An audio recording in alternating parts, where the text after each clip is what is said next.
penned by President Harding. Today, history was made in Chesapeake Bay. Amid the crash of exploding bombs, obsolete battleships were sunk by airplanes for the first time. Veteran Army pilot General Billy Mitchell did what he said he would do. American battleships, which once sailed proudly round the world with the Great White Fleet, and only yesterday were defending America from her enemies, are at the bottom of the sea. The nations have agreed to build no more battleships for 15 years, probably forever. The shipyards are empty. The scrap yards are thundering to the sounds of destruction of whole squadrons of battleships. Does this mean the end of the dreadnought battleship?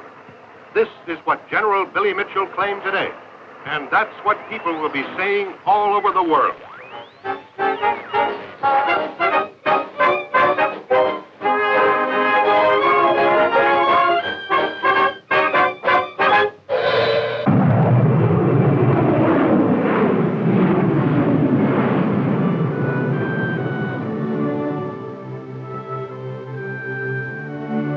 More than 4 decades have passed. Men have fought and died on land and in the air. On the sea, too, a new generation of battleships have fired their guns in anger again and again, have triumphed and then disappeared from the oceans. This is a battleship grave, a memorial to an era of magnificence. The silence that hangs like a pall over these dreadnoughts holds many memories of combat. At present, the big guns are silent, and this symbol of fierce and stately power lies still. She was built because men wanted her. She fought magnificently, and with the end of her era, she was forgotten.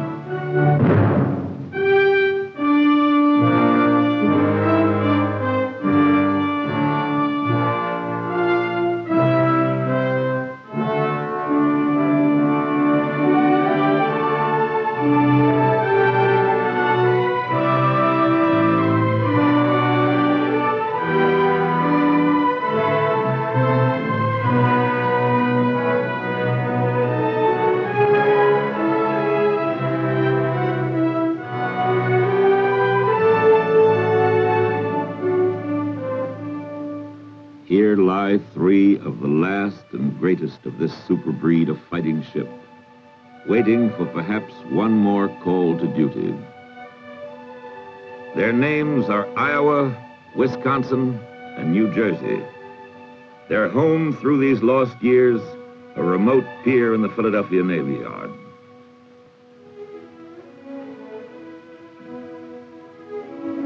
The ancestry of these sleeping men of war stems from the first dreadnought ever. It is a fearsome name in naval history. Fear God and dreadnought, the family motto of the English Admiral Lord Fisher, who created the first all-big-gun battleship early in this century as a challenge to anyone who might dare to dispute England's rule of the world's oceans. Now these American dreadnoughts look back on the honorable record of their ancestors, with names like Valiant and Warspite, Michigan, Texas, and Tennessee. The nations of the world built 175 of them at a cost of countless billions. They met their ends in various ways. In combat, blasting to pieces each other's steel hulls, or were sent to the bottom by mine, torpedo, or bomb, or they were broken up in times of peace and national economy. Their rusting, mud-shrouded skeletons litter the beds of the Atlantic, the Pacific, the Mediterranean, the North Sea. In less than the lifetime of a sailor, they had all gone, all but these few kept in reserve, or as mammoth and melancholy memorials to their former greatness, and to a vanished age before missiles and jets deprived the world's armories of nobility.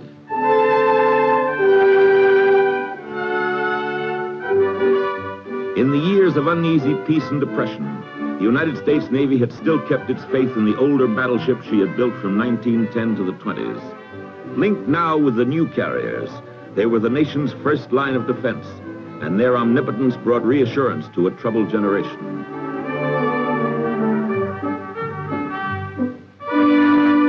In a stately line of steel towers and artillery, They signal to the world their power to deter any future enemy. The funeral pyre of Pearl Harbor changed all that. War brought together the old veterans with a new generation of bigger-than-ever dreadnoughts. Graceful, swift, invulnerable. The big gun was still needed. There were 10 new ships in all, the greatest concentration of artillery the world had ever seen. One of these giants was destined time and again to etch her name in black gun smoke and white wake across the battle-contested Pacific Ocean. And be with us who follow his leadership, that our loyalty may never be slack, and our courage never wanting. Especially in the day of battle, be close to us. We do not pray for easy lives, but we do pray to be stronger men. We do not pray for tasks equal to our powers, but we pray for powers equal to our tasks. Amen. The dispatch from the Vice Chief of Naval Operations, the Commandant of the 4th Naval District. The Commandant is authorized to place in commission the United States ship New Jersey, the Navy Yard, Philadelphia, May 23rd. In accordance with the foregoing authority, I now direct the New Jersey be placed in commission.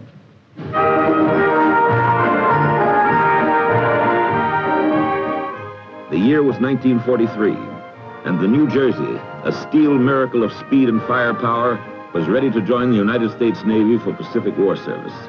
Her gun crews were behind armor 16 inches thick. There was 17-inch steel over other vital parts of the New Jersey.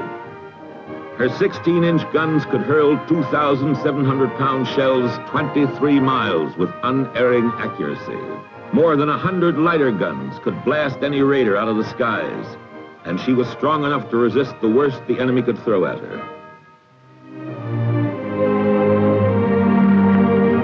Whither, O splendid ship, thy white sails crowding, leaning across the bosom of the urgent west, that fearest nor sea rising, nor sky clouding, whither away, fair rover, and what thy quest? Robert Bridges' white sails had given way to 212,000 horsepower turbines, and the quest of the New Jersey and her sisters Iowa, Wisconsin, and Missouri was victory in the Pacific. There was no pause after her shakedown training before the New Jersey's baptism of fire. She steamed into the full fury of the battle for the Marshall Islands at the end of January 1944, and the fiercely defended Japanese fleet base at Truk.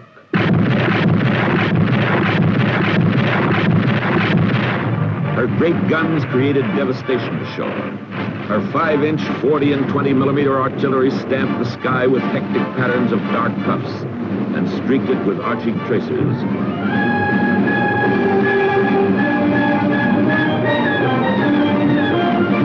Day by day in the tumult of battle, the men became more skillful, and the guns synchronized with a rhythm of destruction, and the enemy planes tumbled down in awful balls of fire to a hissing death in the ocean.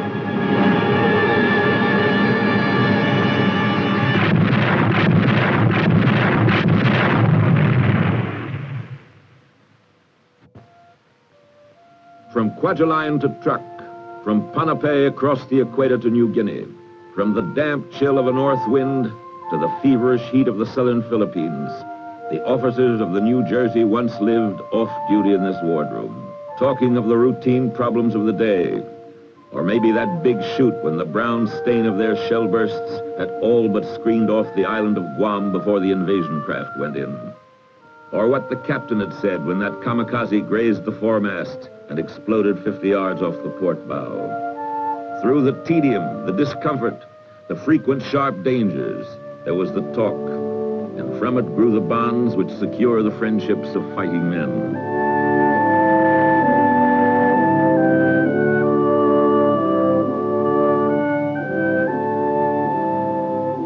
And the captain himself, alone with his responsibilities, arbiter of 3,000 lives, at once warrior, chieftain, patriarch, and judge, as well as commander of one of the most powerful vessels of war ever devised by man.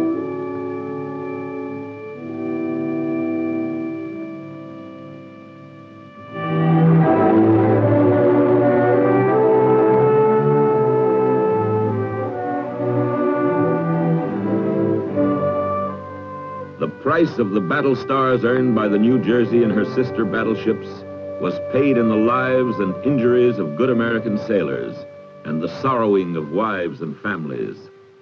Blood had flowed in every combat at sea since Actium.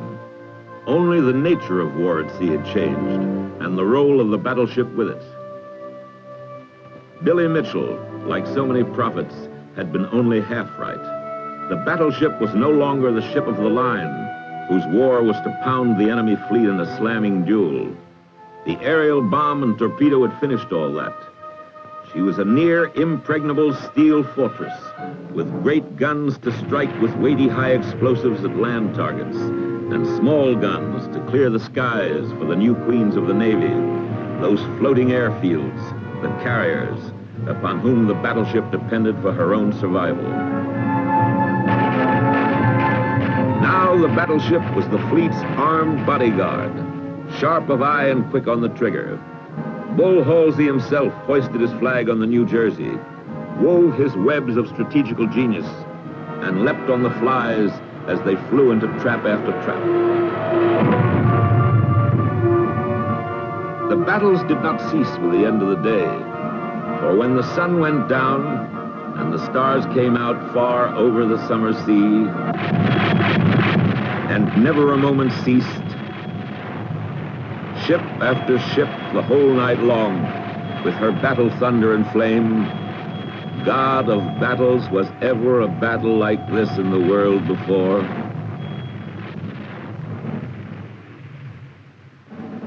It was the summer of 1945. The end was near. Under the masterly command of Bull Halsey, the New Jersey had fought at the Marianas, the Philippine Islands, at Iwo Jima. Like Sir Francis Drake on Plymouth Hoe, awaiting the Spanish Armada, Fleet Admiral Halsey had time for a game before the final and decisive triumph. The enemy was crumbling fast. The New Jersey was steaming at flank speed to participate in her final annihilating battle, Okinawa.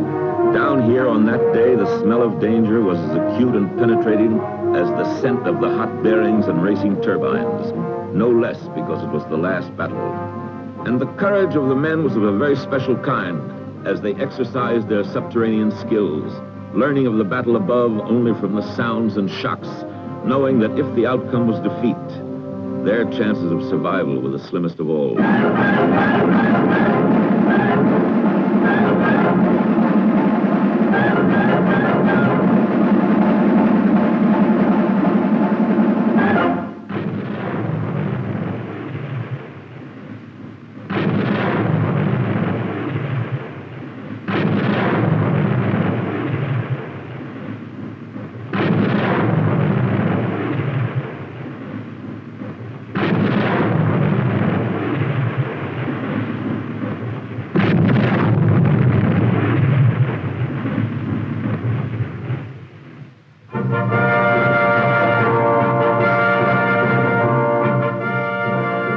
These brave men of the New Jersey survived, and after that last battle, they raced up from the darkness of war into the dazzling light of victory to join those who had worked the guns. Yes, at last, it was all over. The hot days of war turned to the cold days of peace. Old enemies became new allies. Old allies became less friendly. In the troubled air of the late 1940s, many an American battleship went to the breakers. But some of the greatest were kept just in case.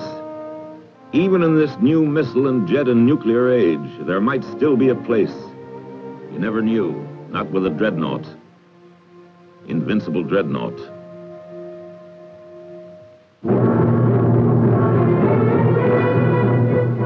Suddenly, the New Jersey's big guns were needed again. They had not lost their power. Off the Korean coast in 1951, the shells span out explosively from the barrels in salvos and broadsides to pinpoint shore installations and the new enemy in foxholes among the Kaesong Hills.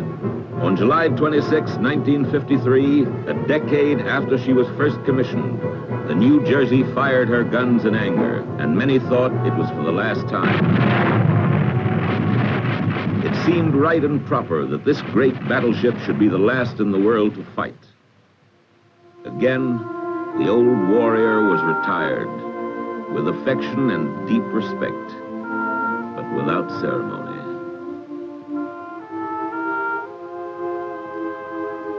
One more decade passed in the life of the New Jersey. She lay forlorn between two of her sisters, a threesome of forgotten men of war.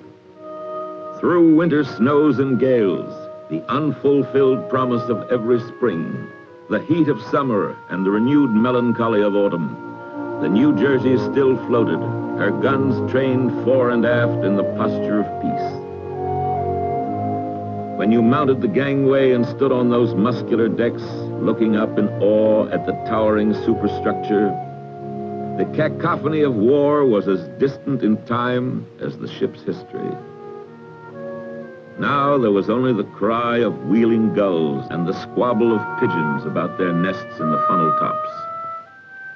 With the touch of a late fallen leaf, a fragment of peeled paint falls to the scarred deck. And yet, here was where sweating gunners beat each other's backs and cried joyful obscenities when that kamikaze had hit the sea just forward of midships. And here, aft on the port side, was where that North Korean shell hit and killed. And this is where Bull Halsey played his last game of deck tennis. I'll bet he won that too. It was so old a ship, who knows, and yet so beautiful. I watched in vain to see the mast burst open with a rose, and the whole deck put on its leaves again.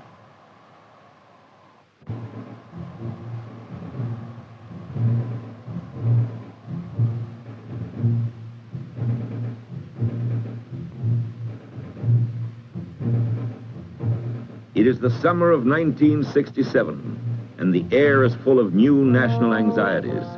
The New Jersey is suddenly alive again, throbbing to the activity of dockyard workers who have come to prepare the old warrior for sea.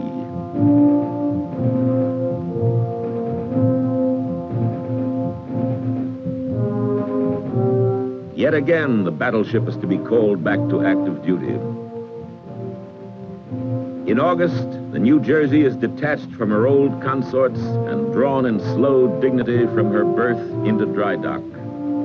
Neglected for 10 years, she is again the center of attention.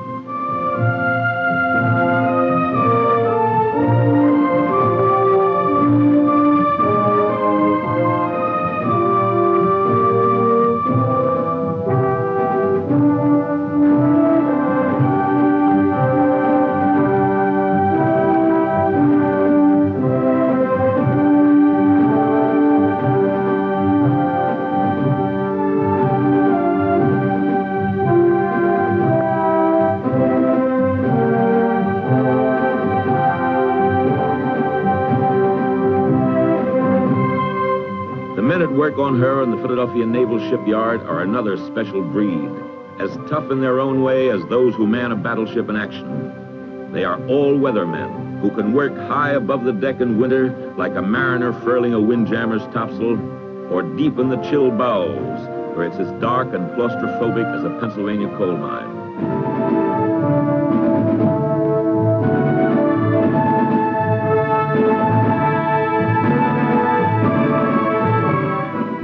They are men who may have worked on the New Jersey back in 1950, or even when she was first built in the early 1940s. They all know her, and now with their expertise and strength, they come on board again to graft their wondrous computers, sophisticated communications, modern lighting and air conditioning onto the complex structure and organs of the battleship.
as the seasons turn and the low autumn mists over the Delaware give way to the chill and damp of a dockyard in winter, the complex organism is reawakened, stage by delicate stage.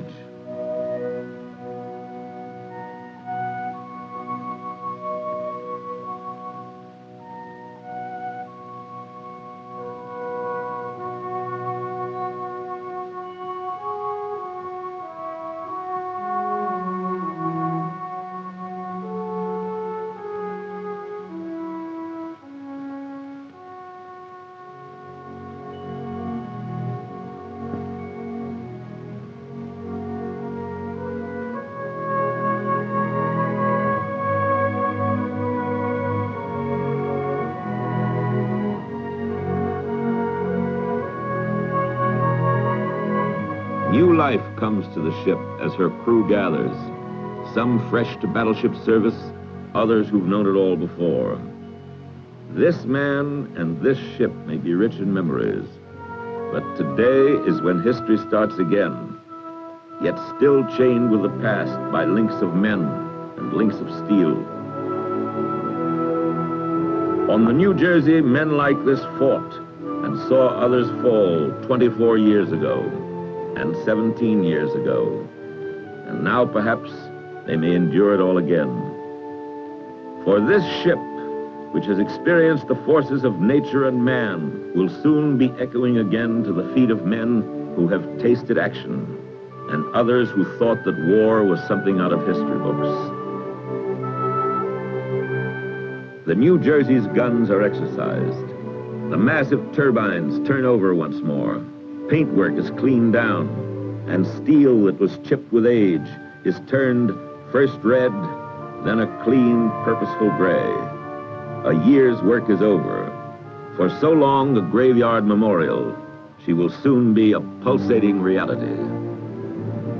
Main control, stand by to answer all bells. Take in all lines. All right. Lieutenant, clear the ship, sir. Underway. First time I've seen that fantail clear in 4 months. Surely the old ship knows that a new dawn is breaking for her. That again, after such a long, long silence, the crisp orders of her new commander are ringing out from her bridge. Get astern, sir. Very well. Starboard engine ahead, 1/3. Starboard engine ahead, 1/3. Chart house, radio lock. This is a testing time, when 100 specialists must check 1,000 minute perfections. Main control, bridge, the engines seem to be answering nicely. So the New Jersey is off on her trials, at first slowly and gently downriver. One long blast on a whistle.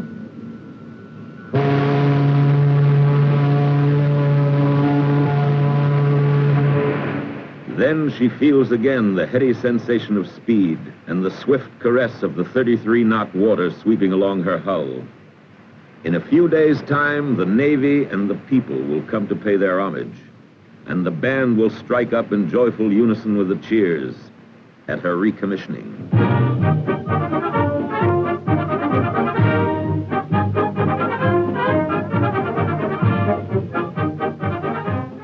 And so this is the day of days. Senior officials, important guests, gold braid. Today we recommission the Battleship. New Jersey is most welcome. A touch of the formality, the pomp, and the color the New Jersey deserves to celebrate the start of a new life.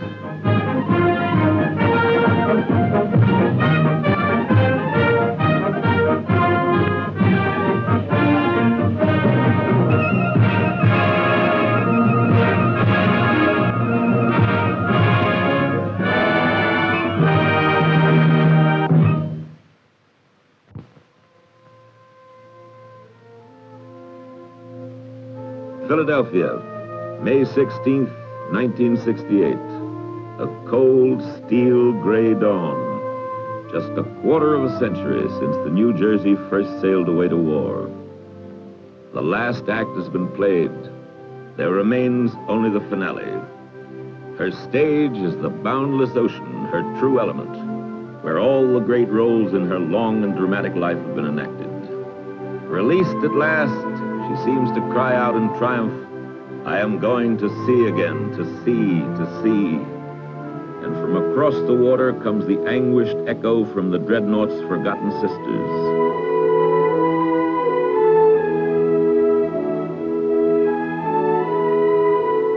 As she slips majestically down the waters of this river, which has known the shape of her keel for so long, heading for deep water and freshening winds, she bears the inheritance of every dreadnought that ever fought on the oceans, of the Invincible that once annihilated a whole squadron and was later blown to pieces at Jutland, the Bismarck that once destroyed the greatest dreadnought in the world and went to the bottom 48 hours later, the Nevada, sunk at Pearl Harbor, yet lived to fight again, the New York, Admiral Rodman's flagship in World War I, the Tennessee, Texas, and California, the Dunkirk from France, the Vittorio Veneto, Italy's greatest, Washington, Wisconsin, Prince of Wales, Colossus and Conqueror, Revenge and Royal Oak, Maryland, Mississippi and Missouri, Oklahoma and Arizona.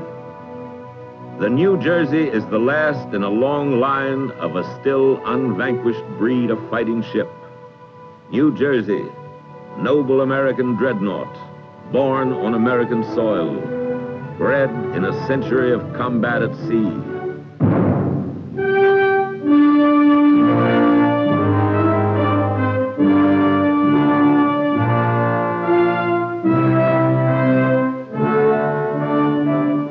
Sail then, New Jersey.